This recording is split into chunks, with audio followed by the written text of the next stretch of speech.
کا زنجیر کون تھا؟ ایک حرف لا الہ پہ سب کچھ لٹا دیا. انسان تھا، فرشتہ تھا، شبیر کون تھا؟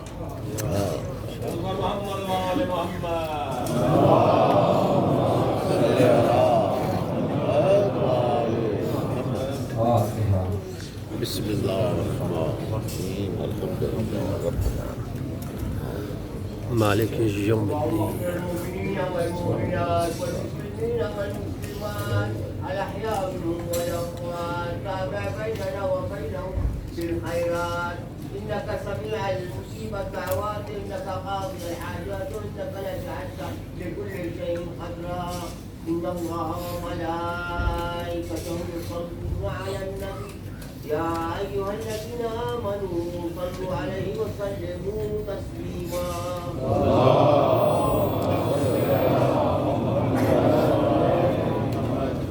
اے محسن اعظم تیرا دم بھرتے رہیں گے.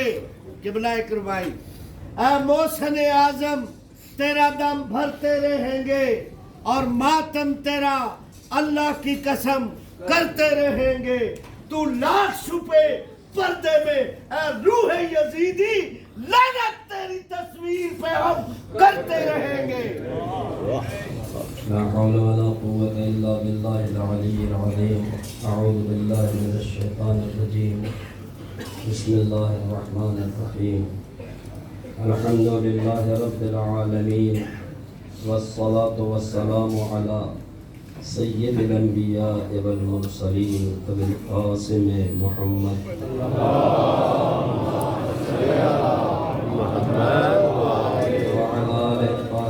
المعصومين المظلومين ولعنة الله على أعدائهم أجمعين من الآن إلى قيام يوم الدين.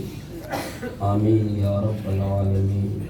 أما بعد قال أبو عبد الله الحسين أنا قتيل العبرة لا يذكرني مؤمن إلا استعبد. روز عاشور اور عصر کا وقت رونے کے لیے اتنا کافی ہے کہہ دیں. کیوں؟ میرے امام فرماتے ہیں انا قتیل العبرہ، میں وہ کشتے گریا ہوں. مجھے یوں رولا رولا کے مارے. لا یذکرنی مؤمن الاستعبر، کوئی مومن مجھے یاد نہیں کرے گا مگر اس کی آنکھیں اشکبار ہو جائیں. عزاداران امام عالی مقام، آج صبح سے کربلا کا جو منظر تھا وہ آپ کے پیش نظر ہے. دن کا آغاز ہوتے ہی جیالوں نے امام سے اجازتیں لینی شروع کی اور یہ وقت آتے آتے حسین کا ایک ایک ساتھی درجہ شہادت پہ فائز ہو گیا اور اب حسین تنہا ہے. میدان میں آتے ہیں، آواز دیتے ہیں حل من ناصر ینصرنا، کیا کوئی ہے مدد کرنے والا جو ہماری مدد کو پہنچے؟ کیا کوئی ہے فریاد کو پہنچنے والا جو ہماری فریاد کو پہنچے؟ حرم رسول پہ مجھے مصیبت آئی تھی، امام نے اس کے لیے بھی فریاد کی. حل من ذاب عن حرم رسول اللہ، حل من ذاب یذب عن حرم رسول اللہ، کیا کوئی ہے اہل بیت رسول کی مشکلات کا دور کرنے والا؟ عزاداران امام عالی مقام، دشمن کی طرف سے کوئی جواب نہیں ملا مگر ایک بچے نے گر کے اپنے باپ کی آواز استغاثہ کا جواب ضرور دیا تھا. وہ بچہ جس کے لیے تاریخ میں لکھا ہے کہ جب امام دشمن کے سامنے لائے ہیں تو فرماتے ہیں کیا تم دیکھ نہیں رہے ہو کس طریقے سے میرا یہ بچہ اپنی زبانوں کو باہر نکال رہا ہے اور اندر داخل کر رہا ہے۔ عزیزان گرامی، وہ بچہ بھی درجہ شہادت پہ فائز ہو جاتا ہے۔ اب کوئی حسین کے پاس نہیں ہے اور حسین میدان کارزار میں آتے ہیں، اور آنے کے بعد ایک مرتبہ فرماتے ہیں کیا میں رسول کا نواسا نہیں ہوں؟ کیا میں علی مرتضیٰ کا بیٹا نہیں ہوں؟ کیا میں فاطمہ زہرا کا لال نہیں ہوں؟ کیا میرے سر پہ رسول اللہ کا امامہ نہیں ہے؟ کیا میرے دوست پہ پیغمبر کی رضا نہیں ہے؟ سب نے کہا ہاں۔ کہا پھر یہ بتاؤ تم مجھے کیوں قتل کر رہے ہو؟ مجمع چپ ہے کہ امام فرماتے ہیں کیا میں نے حرام محمد کو حلال کر دیا؟ کیا میں نے حلال محمد کو حرام کر دیا؟ سب کہتے ہیں لا واللہ حسین تم نے ایسا نہیں کیا۔ پھر امام نے پوچھا لما تقتلونی، آخر تم مجھے کس لیے قتل کر رہے ہو؟ جواب سنیں گے بغضا لابیک، تمہارے بابا نے ہمارے بزرگوں کو مارا ہے، ہم اس بغض میں تمہیں قتل دشمن حسین کو قتل کرنے کے لیے ہر طریقے سے آمادہ ہے۔ حسین میدان سے واپس آتے ہیں، در خیمہ پہ فضہ کو بلایا، فضہ فلاں صندوق میں میرا ایک لباس کہنا رکھا ہوا ہے، بہت احتیاط کے ساتھ اسے لے کے آؤ، اتنا خیال رکھنا میری بہن زینب کی نگاہ اس پہ نہ پڑنے پائے۔ فضہ گئی، وہ لباس لے کے آ رہی ہے، اتنے میں زینب کی نگاہیں پڑی۔ کہا فضہ کیا لے جا رہی ہو؟ کہا کچھ نہیں بی بی۔ کہا کچھ تو لے جا رہی ہو، میرے حق کی قسم بتاؤ کیا لے جا رہی ہو؟ فضہ نے وہ لباس آگے بڑھایا، بی بی یہ لباس آپ کے بھائی نے طلب کیا تھا۔ زینب نے رخسار پہ تماشے مارے، فضہ یہ کیوں نہیں کہتی میرے بھیا کا کفن لے کے جا رہے؟ جب وہ لباس حسین کے پاس آیا، امام نے اس لباس کو جگہ جگہ سے چاک کیا، اور چاک کرنے کے بعد امام علی مقام نے اسے اپنے جسم نازنی پہ پہن لیا، اور اس کے بعد جناب زینب علیہ مقام سے فرمایا زینب ذرا میرے ساتھ سید سجاد کے خیمے میں چلو۔ میں کہوں گا مولا آپ باپ ہیں، سید سجاد بیٹے ہیں، آپ اکیلے بھی تو جا سکتے ہیں۔ تو شاید امام آواز دے میرے ذاکر میرا جو حال ہے میرا بچہ دیکھ کے شاید برداشت نہ کر سکے، اس لیے کسی بزرگ کو لے جا رہا ہوں تاکہ اسے سنبھال سکے۔ حسین زینب علیہ مقام کو لے کے جناب سید سجاد کے خیمے تک، بی بی نے جناب سید سجاد کو غش سے اٹھایا، بیٹا دیکھو تمہارے بابا ملنے کے لیے آئے۔ فرمایا پھوپھی اماں میرے بابا آئے ہیں؟ کہا ہاں۔ ایک مرتبہ جب غش سے آنکھیں کھلی ہیں تو فرماتے ہیں پھوپھی ابھی آپ کہہ رہی تھی بابا آئے ہیں، مگر اس پورے خیمے میں مجھے بابا نہیں دکھائی دے رہے۔ کہا بیٹا اگر کہیں اس خیمے میں تیروں کا ہجوم نظر آ رہا ہو، اس کے درمیان غور سے دیکھو، شاید تمہیں بابا کی تصویر نظر آ جائے۔ اب جو سید سجاد نے دیکھا ہے تو کچھ اور نہیں پوچھا، یہ پوچھا بابا میرا بھیا علی اکبر کہاں چلا گیا؟ قاسم کہاں چلے گئے؟ میرے چچا عباس کہاں چلے گئے؟ امام فرماتے ہیں سب قتل کر دیے گئے۔ اتنا سمجھو مردوں میں یا تم باقی رہ گئے ہو یا ہم باقی رہ گئے۔ روایت کا فقرہ ہے، امام فرماتے ہیں پھوپھی اماں ذرا میرے لیے ایک عصا لا دیجئے اور ایک نیزہ لا دیجئے۔ امام فرماتے ہیں بیٹا یہ عصا اور نیزہ کیوں منگا رہے ہو؟ کہ آپ حجت خدا ہے، مجھ پہ آپ کی اعانت کرنا فرض ہے، مولا میں آپ کے دشمنوں سے دفاع کرنے جاؤں گا۔ عصا اس لیے منگایا ہے کہ بیمار ہوں، کھڑا نہیں ہو پا رہا ہوں، نیزہ اس لیے منگایا ہے کہ دشمنوں سے دفاع کروں گا۔ امام نے فرمایا سید سجاد میرے بعد تمہیں امر امامت کو سنبھالنا ہے، لہذا تم یہی رہو، تم بیمار ہو جہاد تم سے ساقط ہے۔ امام رخصت ہو کے آتے ہیں در خیمہ پہ، سامنے رہوار امام علی مقام کھڑا ہوا ہے۔ جب امام اس رہوار کے قریب آئے تو گردن جھکائے کھڑے ہیں۔ زینب در خیمہ سے یہ منظر دیکھ رہی ہے۔ بھیا مجھے خوب پتا ہے آپ کو کیا یاد آ رہا ہے۔ جب آپ گھوڑے پہ سوار ہوتے تھے، اکبر رکابوں کو تھامتے تھے، عباس سہارا دیتے تھے، قاسم سوار کرتے تھے، آپ کو یہی تو یاد آ رہا ہے۔ آپ گھبرائیں نہیں، اگر کوئی نہیں ہے زینب آخری بار سوار کرنے کے لیے آمادہ ہے۔ جزاکم اللہ، خدا آپ کو اس غم میں نہ رلائے، سوائے غم سید الشہداء کے۔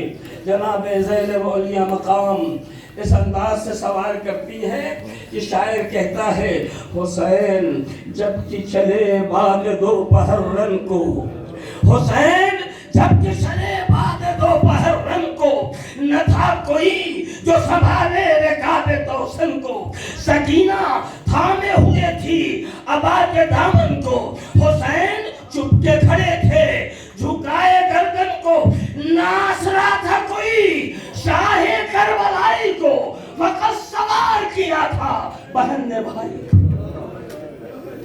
علی کی بیٹی نے اپنے ماجائے کو سوار کیا، حسین نے گھوڑے کو مہمیز کی۔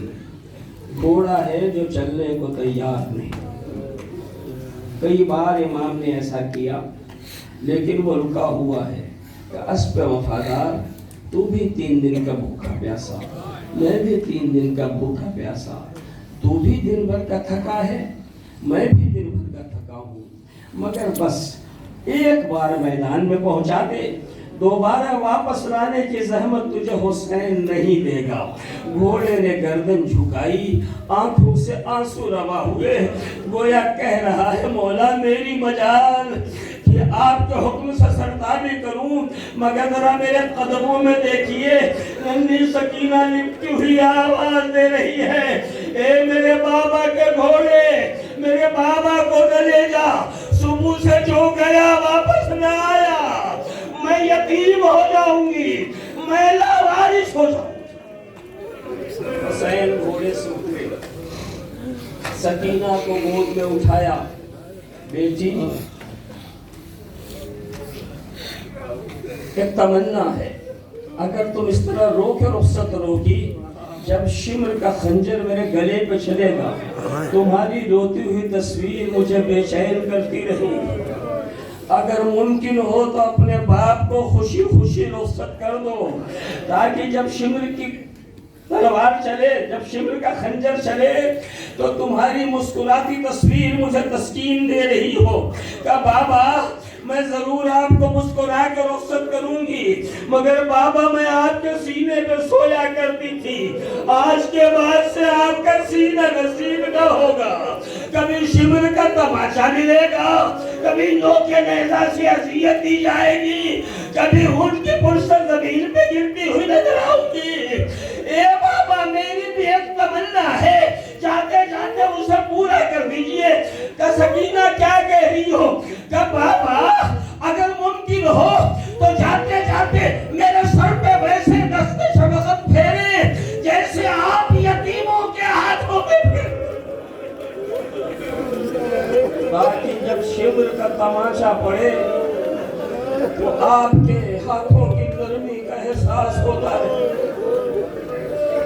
حسین بیٹی سے رخصت ہوتے ہیں، میدان کارزار میں آتے ہیں، اور جب دشمنوں پہ حملہ کرتے ہیں تو یہ کہتے جاتے ہیں تم نے میرے اکبر کو مارا، تم نے میرے قاسم کو مارا، تم نے میرے عباس کے بازو قلم کر دیے، تم نے میرے اول و محمد کو شہید کر دیا، اور پھر ایک مرتبہ شہداء کو آواز دیتے ہیں اے بے شے شجاعت کے شیرو، اور تمہیں کیا ہو گیا ہے تمہارا امام تمہیں پکار رہا ہے اور تم کوئی جواب نہیں دیتے۔ لاشیں تڑپنے لگے، گویا کہہ رہے ہیں اگر ہمیں 70 بار شہید کیا جائے اور پھر زندہ کیا جائے، پھر شہید کیا جائے، تب بھی ہم آپ کی آن سے باز نہ آئیں گے، مگر مولا موت نے ہمیں مجبور کر دیا ہے۔ امام آخری حملہ کرتے ہیں، ایسا زبردست حملہ کہ صاحبان مقاتل لکھتے ہیں شام کی فوجیں کوفے کی دیواروں سے ٹکرانے لگی۔ عزیزو، اس طریقے سے دشمن بھاگا ہے کہ حسین میدان میں اکیلے ہیں۔ پھر بھاگی ہوئی فوجیں سمٹنا شروع ہوئی اور سمٹ ایک مرتبہ فوجوں نے حسین کو گھیرنا شروع کیا۔ علی کے لال نے تلوار نکالی، چاہتے ہیں مرحلے جہاد میں آئے۔ اچانک ایک آواز گونجی، یا ایتھا النفس المطمئنہ ارجعی الی ربک راضیۃ مرضیہ فادخلی فی عبادی وادخلی فی جنتی۔ اے نفس مطمئن، اپنے رب کی طرف پلٹ جا، ایسے عالم میں کہ وہ تجھ سے راضی ہے، تو اس سے راضی ہے۔ اپنے میرے بندوں میں آ جا، میری جنت میں چلا۔ عزیزان گرامی، حسین نے نکلی ہوئی تلوار کو پھر دوبارہ نیام میں رکھا۔ اب قریب سے حملے ہوئے، سوار دوش نبی پشت فرس پہ ڈگمگایا۔ اچانک جانب زمین متوجہ ہوا، زین سے زمین کی طرف آیا۔ امام زمانہ نے سلام کیا، سلام اس جد نامدار پہ جو گھوڑے سے گرا تو نہ زین پہ تھا نہ زمین۔ خدیوں پہ جسم نازنین حسین معلق ہے، آہستہ آہستہ زمین کی طرف بڑھ رہا ہے۔ خاک کربلا کو حسین دونوں ہاتھوں سے اکٹھا کر رہے ہیں۔ جب اتنی بلند ہو گئی کہ اس پہ سجدہ کر سکے تو سر رکھ کے آواز دی، الہی قد وفیت بعہدی اوف بعہدک، پروردگارا میں نے اپنا وعدہ وفا کر دیا، اب تو اپنا وعدہ وفا کر دے۔ ادھر آواز آئی، وجاء ربک والملک صفا صفا، ملائکہ استقبال حسین کے لیے آمادہ ہے۔ ادھر شمر ملعون چلا، کند خنجر لیے ہوئے۔ روایت کہتی ہے اسے جہاں پتھریلی زمین ملتی اس پہ مار دیتا تاکہ یہ اور کند ہو جائے۔ جناب زینب قلعہ زینبیہ پہ آ کے اپنے بھائی کو ڈھونڈ رہی ہے۔ جب نظر نہ آئے تو دیکھا، جب نظر نہ آئے ایک مرتبہ نشیب کی طرف نگاہ گئی، دیکھا حسین نشیب میں ہے، شمر کن خنجر لیا آگے بڑھ رہا ہے۔ سمجھ گئی کیا ہونے والا ہے۔ اے چاہنے والوں، کاش تم کربلا میں ہوتے۔ زینب کتنی مایوس ہے، دائیں بائیں دیکھا، کوئی اپنا نہ ملا۔ پیسر سعد کو خطاب کیا، یا ابن سعد لا تنظر ویقبل ابو عبداللہ الحسین۔ ارے سعد کے بیٹے، تو کھڑا دیکھ رہا ہے اور میرا ماجایا ذبح ہو رہا۔ حسین ابھی نیم بے ہوشی کے عالم میں تھے۔ زینب کی آواز سے امام نے کہنیوں کا سہارا لیا، گردن کو بلند کیا۔ بہن زینب، ابھی حسین زندہ ہے، خیمے سے نکلنے کا وقت نہیں آیا۔ بہن خیمے میں واپس چلی جاؤ۔ ابھی علی کی بیٹی خیمہ گاہ کے قریب پہنچی تھی، شاید خیمے کے اندر بھی نہیں آئی تھی۔ اچانک زمین ہلنے لگی، آسمان کانپنے لگا، فضائے کربلا مغموم ہو گئی، آسمان سے خون کی بارش ہوئی، فرات کا پانی نیزوں اچھلنے لگا۔ زینب کے کانوں سے آواز ٹکرائی، الا قتل الحسین بکربلا، الا ذبح الحسین بکربلا۔ حسین کربلا میں قتل ہو گئے، حسین کربلا میں شہید۔ کانوں سے آواز ٹکرائی، سید سجاد کے پاس دوڑی ہوئی گئی، بیمار امام اٹھو، بے ہوشی سے اٹھو، دیکھو میدان میں آثار قیامت نمایاں ہے۔ جناب امام علی مقام خیمے کے دروازے پہ آئے، پھوپھی اماں ذرا پردہ ہٹائیے، پردہ ہٹایا گیا۔ امام زین العابدین نے قلب لشکر کو دیکھا، حسین نہ ملا، میمن و میسرہ دیکھا، حسین دکھائی نہ دیا۔ ایک بیٹے نے اپنے باپ کو دیکھا تو کہاں دیکھا؟ خدا کسی بیٹے کو وہ منظر نہ دکھائے جو سید سجاد نے دیکھا۔ اب جو نگاہیں بلند ہوئی، دیکھا خونی کے نیزے طویل پہ سر حسین بلند ہے، آواز دی السلام علیک یا ابا عبداللہ، السلام علیک یا ابن رسول اللہ۔ وہ بھی